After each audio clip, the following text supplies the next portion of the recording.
Le Seigneur soit avec vous. Évangile de Jésus-Christ selon saint Marc.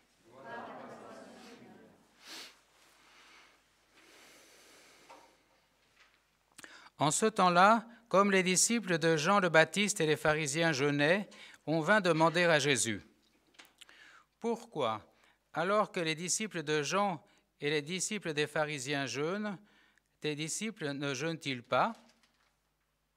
Jésus leur dit: Les invités de la noce pourraient-ils jeûner pendant que l'époux est avec eux? Tant qu'ils ont l'époux avec eux, ils ne peuvent pas jeûner. Mais des jours viendront où l'époux leur sera enlevé, alors ce jour-là, ils jeûneront. Personne ne raccommode un vieux vêtement avec une pièce d'étoffe neuve. Autrement, le morceau neuf ajouté tire sur le vieux tissu et la déchirure s'agrandit. Ou encore, personne ne met du vin nouveau dans de vieilles outres, car alors le vin fera éclater les outres, et l'on perd à la fois le vin et les outres. À vin nouveau, outre neuve. Acclamons la parole de Dieu. Louange à toi, Seigneur Jésus.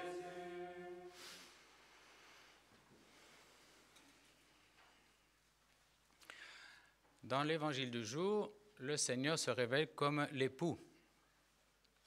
Qu'est-ce que cela signifie pour nous, que Jésus soit l'époux? Tout d'abord, c'est comment Jésus va se dévoiler comme l'époux à partir d'une question pratique qui surgit de la pratique du jeûne, que traditionnellement, la foi juive promeut, et maintenant aussi la foi chrétienne. Et pourquoi les disciples de Jésus ne jeûnent-ils pas? Jésus leur dit: parce que l'époux est avec eux. C'est toujours intéressant de voir que Jésus se révèle peu à peu dans l'Évangile, aussi à partir des questionnements des disciples. Donc nos questionnements sont importants aussi parce que Jésus va se révéler dans nos vies à partir de nos questions. Jésus se révèle comme l'époux, ça veut dire quoi? Ça veut dire en premier qui se révèle comme Dieu. Qui est l'époux dans l'Ancien Testament? L'époux d'Israël, c'est Dieu lui-même. Surtout dans le prophète Osée, mais dans toute la tradition de l'Ancien Testament, Dieu est l'époux d'Israël. Et donc c'est sa divinité que Jésus révèle à travers ce titre de l'époux. C'est aussi la manière de Dieu d'aimer l'humanité. Le projet de Dieu dans le Christ, c'est d'aimer l'humanité comme un époux aime son épouse, spécialement l'Église. Le projet de Dieu dans le Christ, en relation à l'Église, c'est vraiment de donner tout ce qu'il est, donner toute sa vie pour manifester son épouse et finalement la sauver. Son épouse et l'humanité tout entière. Donc Jésus se révèle à travers ce titre d'époux comme Dieu. À travers ce titre d'époux, Jésus révèle aussi le mode d'alliance qu'il veut avec nous et finalement quelque chose de notre vocation, de comment répondre à cette vocation, à cet appel de l'époux. Jésus manifeste à travers là la beauté du mariage, des épousailles, des noces, du mariage chrétien. Il nous invite à contempler le mariage chrétien comme le lieu de la manifestation de l'amour de Dieu pour son peuple. Jésus étant l'époux, l'Église étant l'épouse, l'époux et l'époux, dans une famille, avec leurs enfants, sont chargés de manifester cette présence de Jésus au monde. Je crois que c'est important aujourd'hui pour nous, pour entrer dans la pleine conscience de notre vocation d'époux, d'épouse. Aussi l'époux,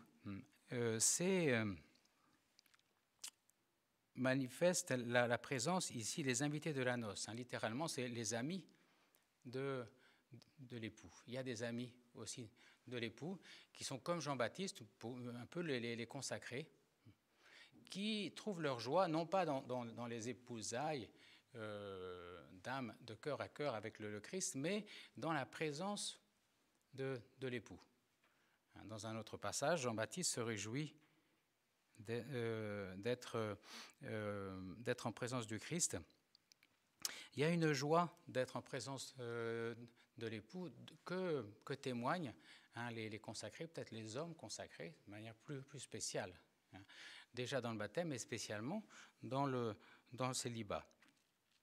Et puis l'époux, pour les âmes consacrées à Dieu, les femmes consacrées à Dieu dans le célibat, il y en a quelques-unes ici, c'est quand même c'est quelque chose quand même. Vouloir chercher à vivre cette union en Dieu, d'âme à âme, de cœur à cœur avec le Christ dans notre vocation. Donc c'est vraiment un mode de présence au monde et un mode d'amour aussi que le Seigneur nous révèle à travers ce titre d'époux. C'est pas banal. Et la fin de l'Évangile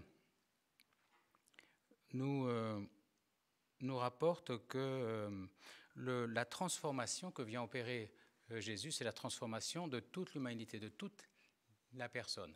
Il n'est pas venu faire du raccommodage. On ne raccommode pas un vieux vêtement avec une pièce d'étoffe neuve. Aussi, à vin nouveau, outre neuve. Donc le Seigneur nous invite à accueillir dans cette Eucharistie spécialement, dans sa parole aujourd'hui, cette nouveauté de l'Évangile, pas à travers des changements de coutumes ou de pratiques peut-être, mais en premier à travers ce titre de l'époux. Je rappelle qu'à chaque Eucharistie, nous anticipons les noces de l'agneau. Il y a cette fameuse phrase que le prêtre dit dans la présentation du Christ à l'Assemblée, avant la communion. Voici, heureux les invités au repas des noces de l'agneau. Alors j'espère que dans la nouvelle traduction, ce sera comme en latin, heureux les invités au festin des noces de l'agneau. Donc c'est que cette anticipation des noces pascales, c'est aussi une anticipation de la joie céleste que nous célébrons à chaque Eucharistie, où tous les invités sont invités à rentrer. Amen.